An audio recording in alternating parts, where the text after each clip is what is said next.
Turn your Bibles to the book of Matthew, chapter 28, verse 5 through 11.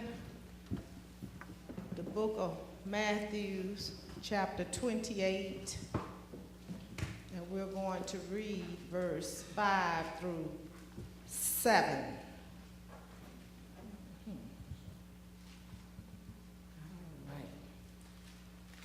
It says, "And the angel answered and said unto the women, Fear not ye, for I know that ye seek Jesus, which was crucified. He is not here, for he is risen, as he said. Come, see the place where the Lord lay, and go quickly and tell his disciples that he is risen from the dead. And behold, he goeth before you into Galilee. There shall ye see him. Lo, I have told you." You may be seated. For a passage we want to talk about, you didn't expect that. You didn't expect that. And if you want to make it personal, you can say, I didn't expect that. Amen. I guess about 2 weeks ago, I was in HEB's. And this guy came. I was going to the women's restroom. And he was coming out of the men's restroom with a basket full of groceries. And he almost ran into me. And he said, "You didn't expect that." And as I ran to the restroom, I got a pen and a piece of paper. And I wrote that topic down because I sure didn't expect nobody coming out the restroom with a big old basket full of groceries. Because that's just something I wouldn't have did. Number one, I think that's kind of unsanitary. If I had to go that bad, I would have told the cashier, "Look, I need to run to the restroom. Can you watch my groceries?" But that really hit a line with me because so many things has happened that I didn't expect. And I think if you look over your life, so many things have happened that you didn't expect. You know, I think about 3 Thursdays ago, Tina Ybarra, who I have worked with for 23 years now and had a relationship with for 23 years. She called me that morning and she said, "Rose," she said, I'm sick. And she said, "I'm probably going to have to go to the doctor. Can you pray for me?" And I remember praying for her. And then that Friday morning, she called me and she said, "I'm going to go to the emergency room." She said, "I'm so sick. Can you pray for me?" And I prayed for her. But I didn't expect some 3 weeks later that Tina would still be laying up in ICU. I didn't expect that she might be there a whole month. I didn't expect that when she get out of there, she may have to go into rehabilitation center for about 3 months. So I thought about it and I said, "No, Lord, I didn't expect that." Just something I just didn't expect. So I think about Jesus And I think about Mary Magdalene and the other Mary as they went to the tomb where Jesus lay. And they was expecting that he would still be in the tomb. But when they got there, they were met with an angel. And the angel had rolled back the tomb, and he told them, say, well, he's not here. They didn't expect that. I can just only imagine with my sanctified mind that they thought somebody probably had stole him or something bad had happened to him. But lo and behold, Jesus had already told them that he was going to rise again. But they didn't believe it. So when they came, they was expecting one thing, but something else happened. So we living in a world right now, a world of uncertainty. When I was watching the news a few weeks ago, and I saw the governor of Virginia supposedly in a medical yearbook on his page with the KKK suit on and a black face. I didn't expect that. Not in the time that we live in today. And what I really, really, really didn't expect, that he's still governor. I didn't expect about a month ago when I went to a public park in Friendswood, Texas with my son and his 2 dogs to enjoy the pleasure of spending time with my son and his 2 dogs, that I would be attacked by a white Caucasian female in the park because one dog growled at the other dog. And it would get escalated to the point that I have to come out and tell her or ask her, why are you doing this? Because we are black? And she turns around and tells me, why do it have to be a race thing? Because I'm white? I didn't expect that. I didn't expect the police and everybody would have to get involved with it.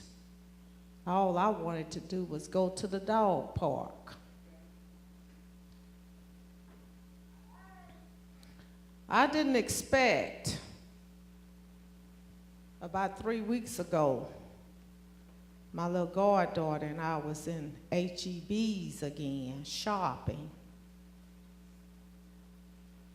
And a woman walks up behind us and starts apologizing. And we're looking at her like, why are you apologizing? And she said, well, didn't you hear them making all those racial tones and all of the racial things that they were saying to you and your little girl?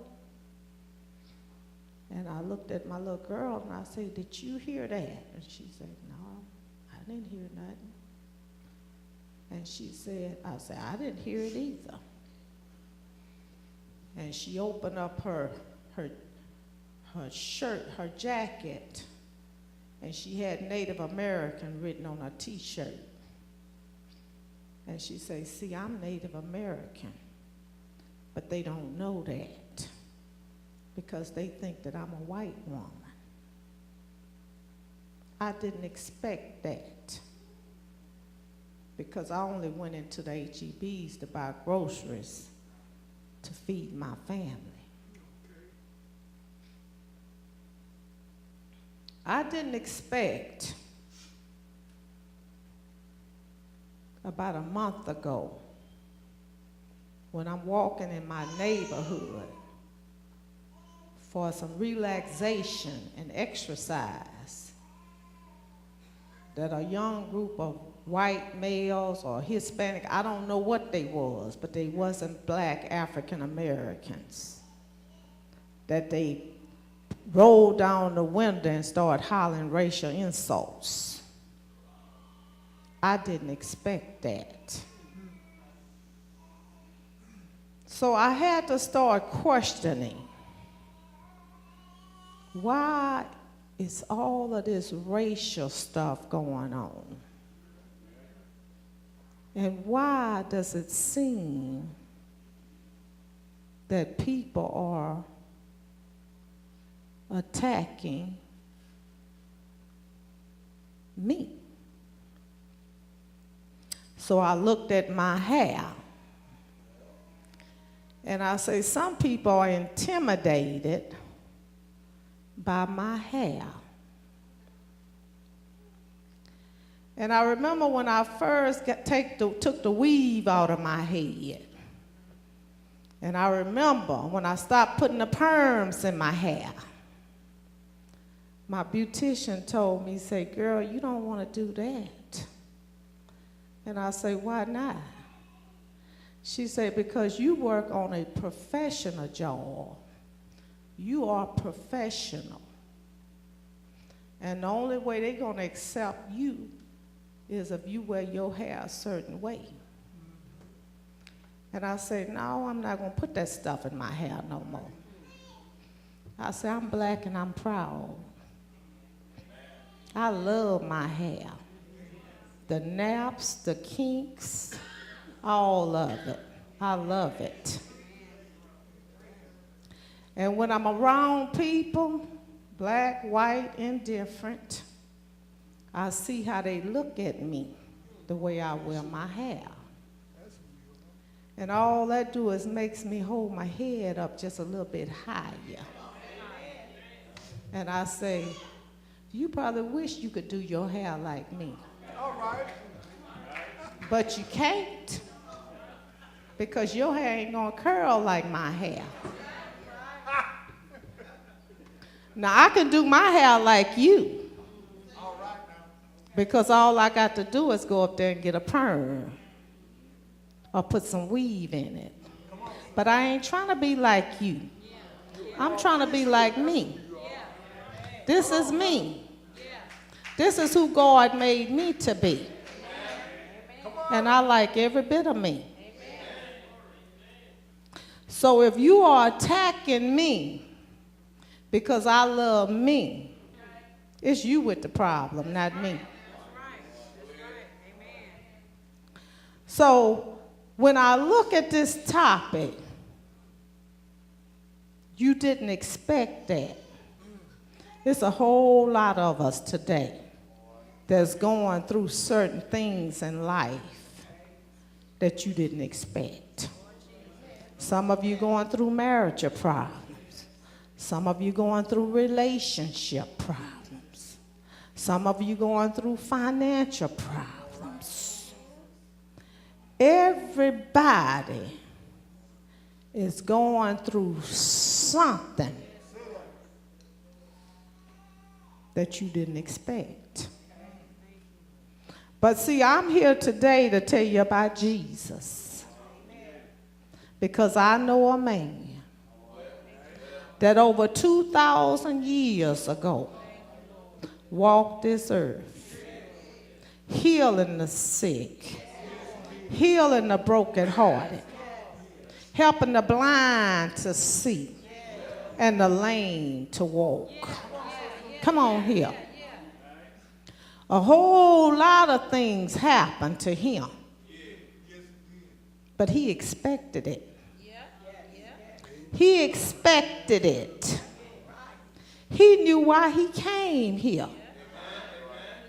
Tells me about our Father, which art in heaven. Come on here, y'all. You got to pray with me if you want to. If you want something out of it, pray with me. He said he sent down his only begotten son. That tells me he only had one. He sent down his only begotten son. And when he sent him down, I guarantee you he knew what his mission was. He wasn't confused. When they nailed him to the cross, he wasn't confused. When they spit on him, he wasn't confused. When they took a crown of thorns and pressed it down on his head, he was not confused. When they tore his clothes up and they gambled and rented to see who would get what and who would get this, he wasn't confused. Because he knew that was his purpose in life. That he had to come down and die for you and for me. That we could have again a relationship with our Father. And because he was not confused, and because he is omnipotent, that he is all-knowing, that he knows everything, he's not confused when things happen to you nor to me. He's not confused because he could stop it or he could allow it. As I watch my friend, my co-worker, my church member, yesterday, laying in ICU with pipes going down her throat, I knew God wasn't confused when he allowed that to happen. And like I told her, God makes no mistakes. But when she get out of there, she gonna be stronger. She gonna be wiser. And she gonna be better. See, God allows things to happen to us because he's working on us, because he got a purpose for us. And in order to accomplish the purpose he has for us, he has to allow things to happen to make us stronger. When you went through what you went through, that wasn't no mistake. God had a purpose for you. In 2013, I was on top of my game. I was on top of my game. Boy, my head was so big, you couldn't tell me nothing. Come on here. We all been there. Don't try to act like you ain't been there. My head was so big, you couldn't tell me nothing. Because my dream job was to work at the Pentagon. And I finally got that opportunity to work at the Pentagon. See, that's what would do it for me. Jobs and career and power and all of that stuff. So as I would get up and go to the Pentagon and working with all of these big wigs and all of these high up, sophisticated, educated people, generals and doctors, SESs, Secretary of the Army. All of these got to go to the White House and meet President Obama and Michelle in the White House because of my position at the Pentagon. Boy, I thought I was it. Felt like I was looking good, smelling good, and had the dream of my life. But see, God already knew that I had got a little bit too high. See, the old people used to say when you was a little girl, you smelling yourself. See, I was up there, but I had started smelling myself. Had even gotten a chance to go to President Obama's inauguration. Yeah. That was the life for me. You know, some people like movie stars and singers. I like people that, you know, in the field I work with in. So long story short, Patrick said, Mama, I want to go get tested for Huntington disease. And I said, oh, baby, no, don't do that. You don't want to do that. I tried to discourage him, and I tried to tell him not, but he was a grown man. Tell the story. He was 33 years old. He said, Mama, I'm going to do it.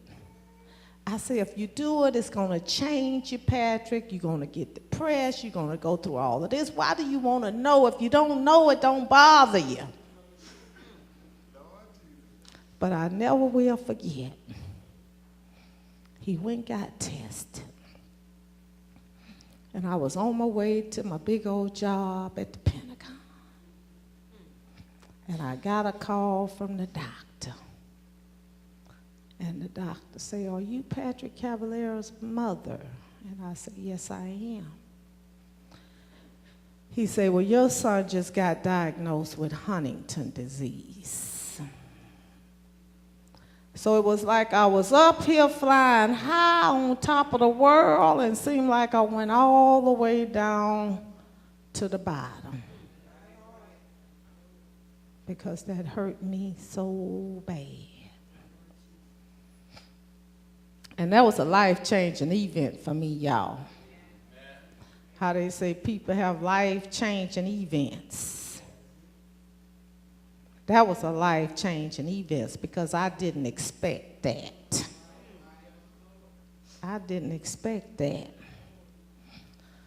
So after that, seemed like jobs didn't mean nothing to me. Power didn't mean nothing to me. All the stuff that used to mean something didn't mean nothing to me no more. Seemed like the only thing meant something to me was to take care of my son and give him the best life that he could have as long as he's here and I'm here. Now, when I'm gone, I can't say what's going to happen.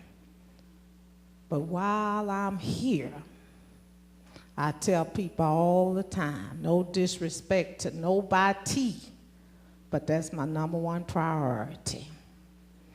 And when he called, I'm just like Jesus. Say, when we call Jesus, he will answer. So if you see me with my telephone all the time, because I'm always on guard, I'm always on lookout. Because when he called, I got to answer. Why? Because he depends on me to be there. But there's certain things in life, y'all, that we don't expect. But God is saying one thing we can be assured of, that Jesus got us. And he is allowing these things to happen because he want to make us stronger.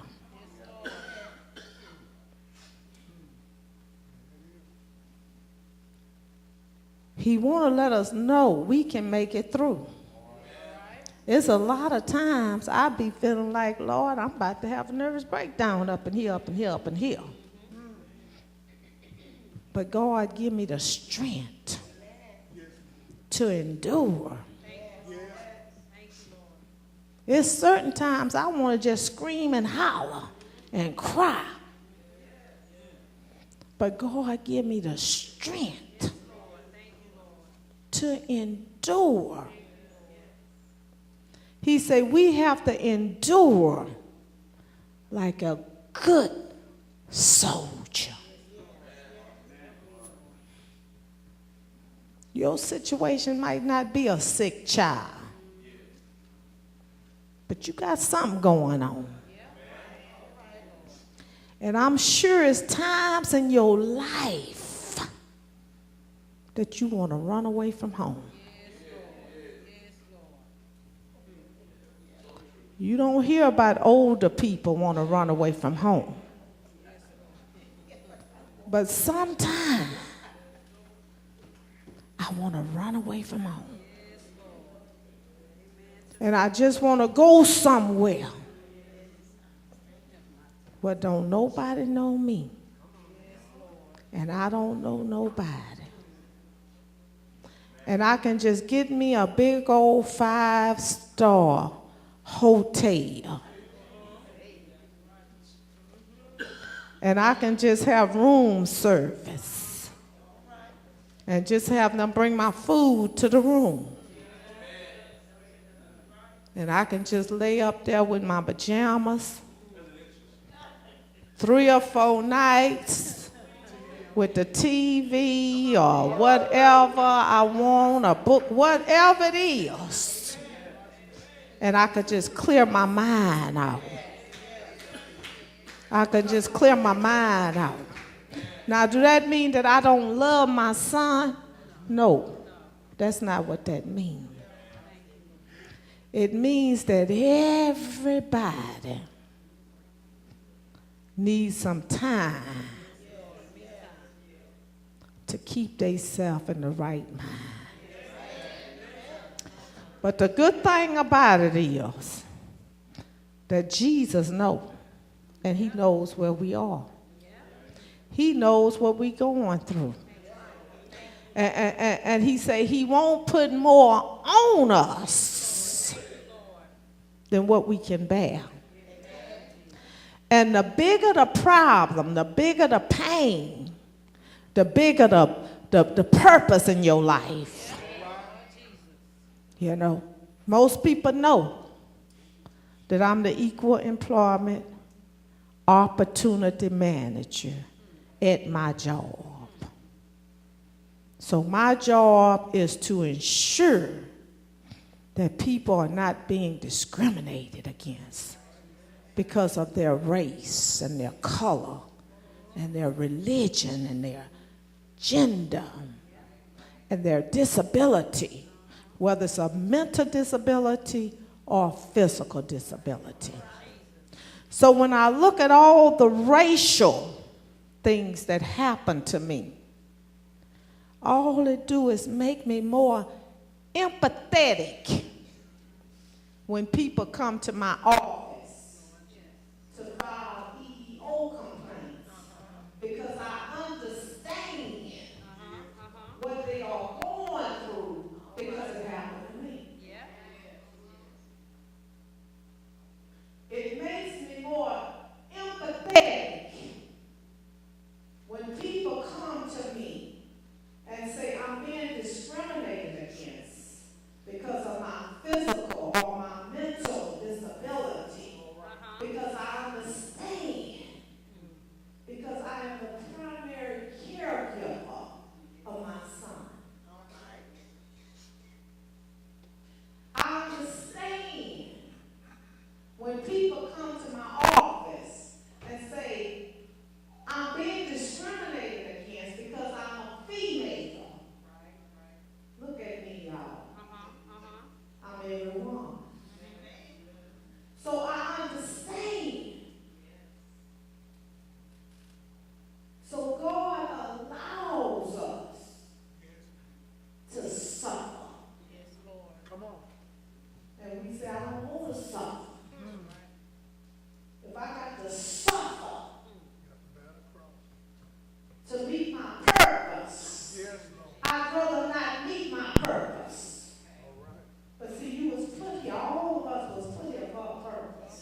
used to say.